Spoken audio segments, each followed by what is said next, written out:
सतीआई भागवत सप्ताहात स्वच्छतेचा संदेश।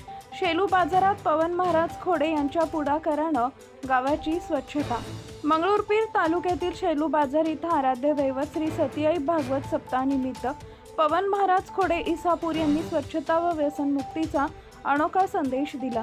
त्यांच्या पुढाकारानं सतीआई भक्त मंडळ, महिला भक्त मंडळ तसेच शेकडो महिला व भाविकांनी गावातील प्रमुख रस्त्यावर स्वच्छता मोहीम राबवली। सतीआई देवस्थान, बाजार रोड, मेन चौक, अकोला रोड, सरकारी दवाखाना परिसर, मार्केट रोड, पोस्ट ऑफिस चौक, शिव चौक, राम मंदिर चौक या भागात झाडू मारून स्वच्छता करण्यात आली।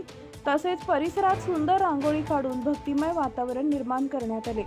या उपक्रमातून स्वच्छता आणि व्यसनमुक्तीबाबत जनजागृती करण्याचा प्रयत्न करण्यात आला असून गावात आनंद व उत्साहाचं वातावरण पाहायला मिळत आहे। पवन महाराज खोडे यांनी गाडगे महाराजांच्या विचारांप्रमाणे सामाजिक संदेश देण्याचा संकल्प केल्याचं यावेळी सांगितले। आपल्या परिसरातील ताज्या आणि महत्त्वाच्या बातम्या पाहण्यासाठी आजच आपल्या धुमाकूळ महाराष्ट्र न्यूजला YouTube वर सबस्क्राइब करा आणि बेल आयकॉन प्रेस करा।